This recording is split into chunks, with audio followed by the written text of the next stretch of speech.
Hey good people, and welcome back to the channel.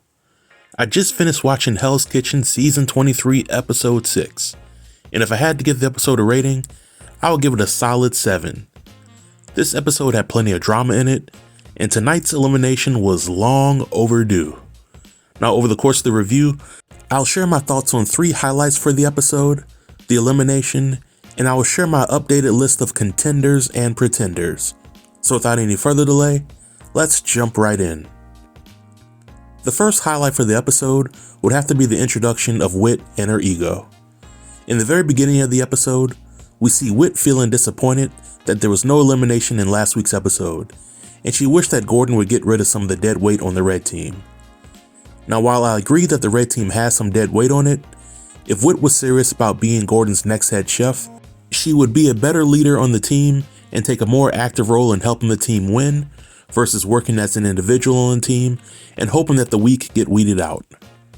I'm almost certain that Gordon watches these cast members' interviews, and it helps him choose who should be in the black jacket round as well as the finale.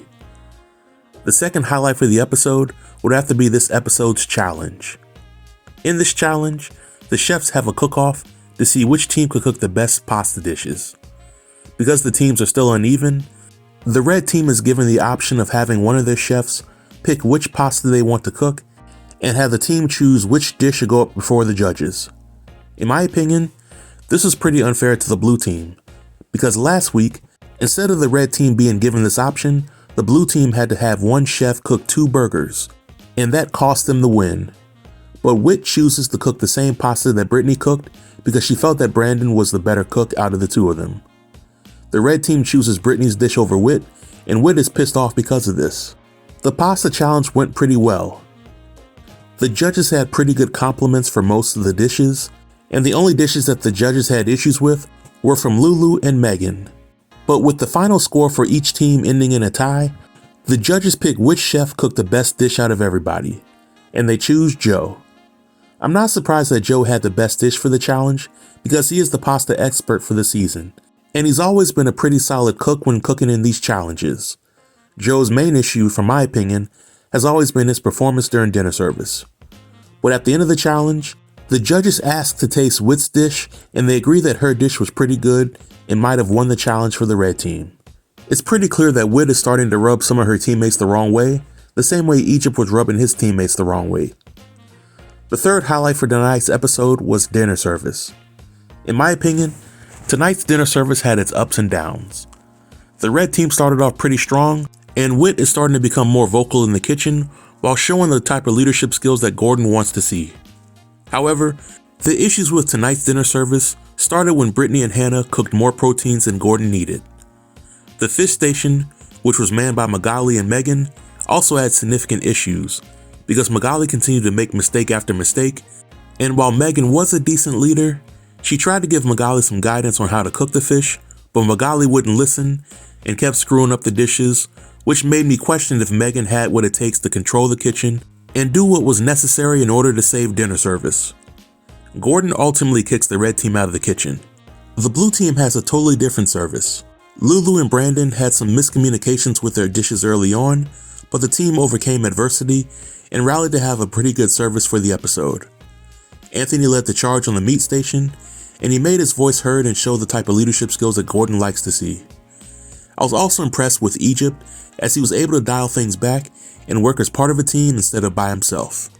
I would venture to say that the blue team's service for tonight's episode was better than last week's episode because it showed that they're finally starting to gel and be consistent. Now let's get to this elimination scene. The red team nominates Brittany and Megan for elimination.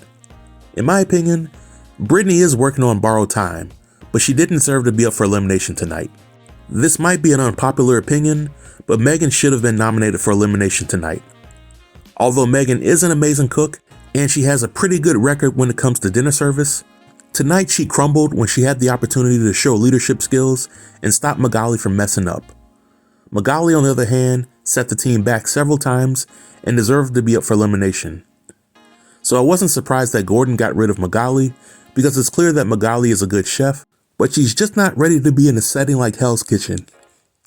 Now, according to the previews for next week's episode, Megan has her sights set on getting revenge on the red team and we also see Hannah possibly tapping out of the competition.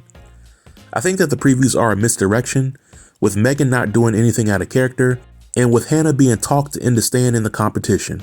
Now when it comes to my list of contenders and pretenders for this week, I switched things around a little bit because I have a better idea of which chefs are a cut above the rest. For my list of contenders, I have Whit, Megan, Amanda, Anthony, Egypt, and Kyle. After seeing tonight's episode, I swapped out Lulu for Egypt from last week's list because it seems like Lulu has gone as far as she can go in this competition, while Egypt, on the other hand, has bounced back pretty quickly and he's finding a way to get along with his teammates. As for the list of pretenders, I'm rolling with Brittany, Hannah, Joe, Brandon, Lulu, and Anne-Marie. I think that all these chefs are extremely talented. I just don't think they have what it takes to earn a black jacket. At least not yet. But these of course are just predictions, and anything can change from week to week. But this marks the end of the review. Feel free to leave all comments below in the comment section, and I'll be sure to reply to everybody. Until next time, stay tuned and stay safe. Peace.